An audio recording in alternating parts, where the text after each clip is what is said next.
एका ठिकाणी एका परिसरामध्ये राहणारा एक तरुण होता आणि त्या तरुणाचं लग्न झालेलं होतं। पण मात्र लग्न झाल्यानंतर काही दिवसामध्येच त्याचं आणि त्याच्या बायकोचं काही जमलं नाही, म्हणून त्याने त्याच्या बायकोला घटस्फोट दिला आणि घटस्फोट दिल्यानंतर तो एकटाच त्या ठिकाणी राहू लागला, एका ठिकाणी कामसुद्धा करू लागला। पण मात्र जेव्हा तो लग्न झालेला होता तेव्हा त्याचं आयुष्य चांगलं होतं, पण मात्र लग्न त्याचा घटस्फोट झाल्यामुळं इथून पुढं त्याला एकट्याला सगळं करून खाणं हे जरा अवघड जात होतं, म्हणून त्याला एकट्याला आता करमत नव्हतं, राहवत नव्हतं। म्हणून त्यानं काय केलं, दुसरं लग्न करण्याचा निर्णय घेतला आणि दुसरं लग्न करण्याचा निर्णय घेतल्यानंतर त्याच्या मामानंच त्याच्यासाठी एक जवळची मुलगीसुद्धा शोधून आणली। आता याचं अगोदर लग्न झालेलं होतं, पण मात्र ती जी समोरची मुलगी आहे लग्नासाठी तयार झालेली ती मात्र अविवाहित होती, तिचं लग्न झालेलं नव्हतं। पण मात्र तरीसुद्धा ती या तरुणासोबत लग्न करण्यासाठी तयार झाली आणि तयार झाल्यानंतर त्या दोघा जणांनी एका ठिकाणी एका परिसरामध्ये लग्नसुद्धा केलं। पण मात्र लग्न करत असताना त्या नवरीकडच्यांना 2 लाख रुपये त्यांना द्यावा लागले होते आणि तेव्हा कुठं हे लग्न झालेलं होतं। मग आता 2 लाख रुपये देऊन नवरी घरी आणलेली होती आणि याची पहिली बायको सोडून गेल्यामुळं याची आता दुसरी बायको घरामध्ये आलेली होती। अशा पद्धतीनं दुसरी बायको घरामध्ये आणल्यानंतर इथून पुढचा संसार त्याचा सुखाचा होईल, सगळं काही सुरळीतपणे होईल असं त्याला वाटत होतं। आणि हे सगळं वाटत असताना त्यांना बायको घरी आणल्यानंतर त्याची सुहागरात्रीची वेळसुद्धा त्या ठिकाणी झालेली होती। पण मात्र त्या रात्री नवरीला चक्कर येऊ लागली आणि त्याच्यानंतर घडलं होतं एक धक्कादायक प्रकरण, धक्कादायक घटना। नेमकं काय आहे संपूर्ण प्रकरण, कुठं घडली ही घटना, हे आपल्याला अगदी सविस्तरपणे बघायचं। पण जर तुम्ही अजूनही आपलं चॅनल सबस्क्राईब केलं नसेल तर लगेच सबस्क्राईब करून घ्या आणि बाजूला असणाऱ्या बेल नोटिफिकेशनला सुद्धा ऑन करायला विसरू नका। आता ही जी संपूर्ण घडलेली घटना आहे ती आहे गुजरात राज्यामधील अहमदाबादमधील निकोल परिसरामध्ये घडलेली संपूर्ण घटना आहे। या ठिकाणी या परिसरामध्ये राहणारा एक तरुण आहे आणि त्या तरुणाचं लग्न 2017 झालेलं होतं। पण मात्र लग्न झाल्यानंतर 2017मध्येच त्याचा घटस्फोटसुद्धा झाला होता आणि घटस्फोट झाल्यानंतर त्याची बायको त्याला सोडून गेली। मग बायको सोडून गेल्यानंतर तो एका खाजगी दुकानामध्ये काम करू लागला, त्याचा उदरनिर्वाह करू लागला।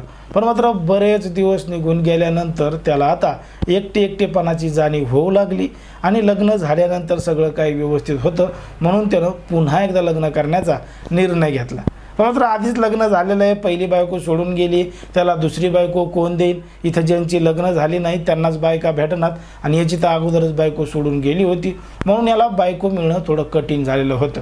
पण मात्र त्याच परिसरामध्ये त्या तरुणाच्या मामाचं दुकान होतं आणि त्या मामानं त्याला सांगितलं की बाबा एक भरत नावाचा व्यक्ती आहे आणि त्याची एक बहीण अविवाहित आहे आणि ती स्वभावाला सुद्धा चांगली आहे, ओळखीचं आहे असं त्या तरुणाच्या मामाने सांगितलं। मग तो जो भरत आहे तो त्याच्या बहिणीला घेऊन या व्यक्तीकडे आला, दोघांची त्या ठिकाणी भेट करून दिली। भेट करून दिल्यानंतर दोघांची त्या ठिकाणी बोलणीसुद्धा झाली। मग बोलणी झाली, लग्नाची तारीख काढायचं ठरवलं, सगळं काही त्या नवरी मुलीला आवडलं आणि होणाऱ्या नवऱ्याला सुद्धा आवडलं। पण मात्र त्या भरतनं सांगितलं की मुलीच्या आईला 2 लाख रुपये द्यावे लागतील, 1 लाख रुपये ॲडव्हान्स द्यावं लागतील आणि 1,60,000 रुपये हे लग्नाच्या नंतर द्यावे लागतील असं त्या भरतनं मध्यस्थी करत सांगितलं। आता नवरा म्हणत ठीक आहे बाबा, काही हरकत नाही, नवरी दिसायला चांगली आहे, सुंदर आहे आणि लग्न करायला तयार आहे, म्हणून त्यानं आत्तापर्यंत जमा केलेले जे पैसे होते ते पैसे तो तिला द्यायला तयार झाला आणि लग्नाची तारीखसुद्धा काढली।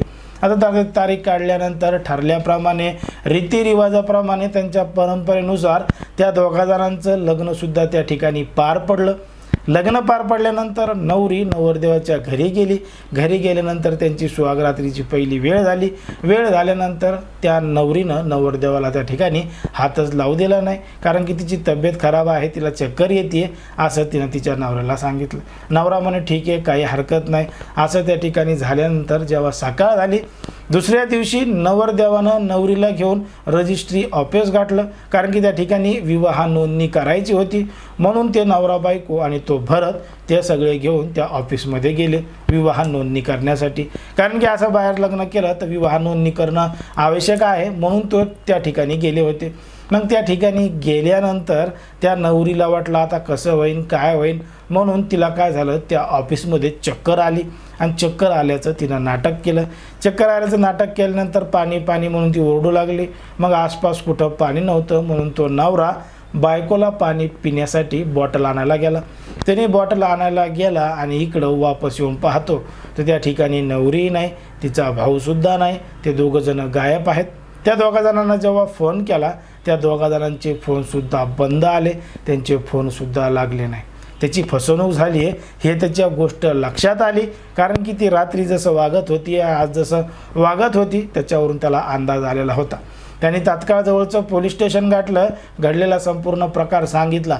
पोलिसांनी या संपूर्ण प्रकरणाची गांभीर्यानं दखल घेतलेली आहे आणि दखल घेतल्यानंतर पोलीस आता ती जी लुटेरी दुल्हन आहे, जी लग्न करते पैसे घेऊन पळून जाते, तिचा शोध पोलीस घेत आहेत आणि तिचे काही फोटोसुद्धा आता पोलिसांनी द्यायलासुद्धा सुरुवात केलेली आहे. पोलीस त्या तरुणीचा शोध घेत आहेत. अशाच प्रकारच्या घटना राज्यामध्ये मोठ्या प्रमाणात घडत आहेत. महाराष्ट्रामध्ये सुद्धा विविध जिल्ह्यामध्ये अशा फसवणुकीचे प्रकार मोठ्या प्रमाणात वाढलेले आहेत. आपल्या इकडच्या तर होणाऱ्या नवऱ्या दुसऱ्या राज्यात जात आहेत, दुसऱ्या राज्यातल्या नवऱ्या इकडे येत आहेत आणि असं फसवणुकीचे प्रमाणाचं जाळं राज्यासह देशभरामध्ये मोठ्या प्रमाणात पसरलेलं आहे.